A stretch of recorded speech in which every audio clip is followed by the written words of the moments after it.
అందరికీ నమస్కారమండి. ఆంధ్రప్రదేశ్ రాష్ట్ర వ్యాప్తంగా ఉన్న రైతన్నలకు అయితే రాష్ట్ర ప్రభుత్వం అయితే గొప్ప శుభవార్తయితే చెప్పిందనమాట. సో, వీరి యొక్క ఖాతాల్లోకి డబ్బులనేవైతే జమ చేయబోతున్నారు. అలాగే అన్నదాత సుఖీభవ సంబంధించి ఎప్పుడు జమ చేస్తారో ప్రతిదీ కూడా ఈ వీడియోలో మొత్తంగా తెలుసుకుందామండి. ఎంత జమ చేస్తారో, అలాగే ఎవరు అర్హులు ప్రతిదీ కూడా తెలుసుకుందాం. అంతకంటే ముందు కొత్తగా ఎవరైనా మన ఛానల్‌ని చూసినట్లయితే వెంటనే ఛానల్‌ని అయితే సబ్స్క్రైబ్ చేసుకోండి. మీరు సబ్స్క్రైబ్ చేసుకుంటే రాష్ట్ర వ్యాప్తంగా రైతులకు సంబంధించి ఏ చిన్న అప్డేట్ వచ్చినా కానీ మీకైతే ముందుగా తెలియజేస్తాను. అందుకోసం వెంటనే ఛానల్‌ని అయితే సబ్స్క్రైబ్ చేసుకోండి. అలాగే పక్కనే ఉన్న బెల్ ఐకాన్‌ని అయితే ఆల్‌లో పెట్టుకోండి. అప్పుడే మీకు నోటిఫికేషన్ ద్వారా ప్రతి అప్డేటు కూడా మీకైతే తెలుస్తది. ఇంకా ఆలస్యం చేయకుండా వీడియోలోకైతే వెళ్ళిపోదాం. ముందుగా రాష్ట్ర వ్యాప్తంగా ఈ యొక్క అన్నదాత సుఖీభావ సంబంధించి నిధులు ఎప్పుడు విడుదల చేస్తారని చెప్పి చాలామంది రైతులైతే ఎదురు చూస్తున్నారండి. ఇప్పటికే మనకి ముఖ్యంగా చూసుకుంటే ఖరీఫ్ సీజన్ స్టార్ట్ అయ్యి మనకి 2 నెలల పైగానే వస్తున్నా గానీ, ఇంకా నిధులు విడుదల చేయలేదని చెప్పి చాలామంది రైతులైతే ఎదురు చూస్తున్నారు. దీనిపై కూడా ప్రభుత్వం అయితే స్పందిస్తుందనమాట. ఇప్పటికే చూసుకుంటే ఈ యొక్క వర్షాల కారణంగా చాలామంది రైతులైతే పంట నష్టపోయడం అయితే జరిగిందనమాట. దీనికి సంబంధించి కూడా ప్రభుత్వం అయితే వారినైతే ఆదుకుంటుంది. సో, ఎవరైతే పంట నష్టపోయారో రేపు మనకి నిధులనేవైతే విడుదల చేయబోతుంది. 279,00,00,000 అయితే విడుదల చేయబోతున్నట్టుగా తెలుస్తుందనమాట. సో, రేపే మనకి ఈ యొక్క రైతుల ఖాతాలో డబ్బులనేవైతే జమ అవుతున్నాయి. ఎవరైతే పంట నష్టపోయారో వారందరికీ కూడా ఈ యొక్క ఇన్‌పుట్ సబ్సిడీ కింద అయితే డబ్బులనేవైతే విడుదల చేయబోతున్నారు.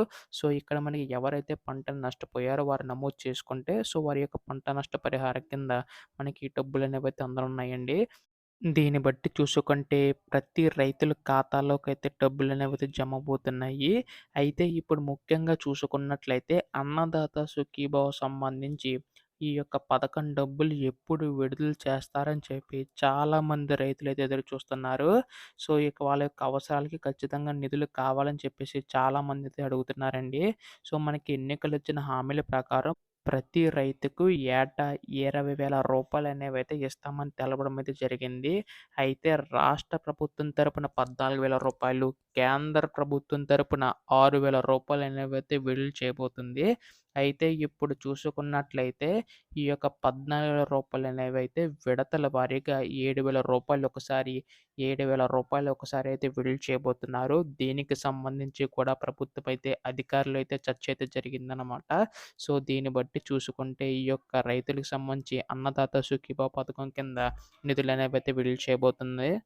అలాగే దీనికి సంబంధించి ఎవరైనా కొత్తగా అప్లై చేసుకోవాలంటే కూడా అప్లై చేసుకోవచ్చనమాట. మీ యొక్క పాస్ పుస్తకం తీసుకొని వెళ్తే వారది నమోదు చేస్తారు. సో, అప్పుడు ఈ యొక్క నిధులనేవైతే మీకైతే అందనున్నాయనమాట. సో, ఇప్పుడు ముఖ్యంగా చూసుకున్నట్లయితే ఈ నిధులనేవైతే ఎప్పుడు విడుదల చేస్తారంటే, మనకి ముఖ్యంగా ఈ యొక్క నెలాఖరులోగా విడుదల చేసే అవకాశం ఉన్నట్లుగా తెలుస్తుందండి. సో, ఇప్పటికే చూసుకుంటే చాలామంది రైతులైతే ఎదురు చూస్తున్నారు. ఒకవేళ ఇన్ కేస్ మనకి ఈ యొక్క నెలాఖరులో కాకపోయినట్లయితే వచ్చి నెలలో మనకి మొదటి వారంలో విడుదల చేసే అవకాశం ఉందండి. ఇప్పటికే చాలా వరకు కూడా ఆలస్యమైంది. సో, దీనిపై కూడా ప్రభుత్వం అయితే అధికారం ప్రకటన అయితే ఇవ్వనుంది. సో, ఎప్పుడు వచ్చినా గానీ మీకైతే వెంటనే తెలియజేస్తాను. అందుకోసం వెంటనే ఛానల్‌ని అయితే సబ్స్క్రైబ్ చేసుకోండి. ధన్యవాదములు. జై హింద్.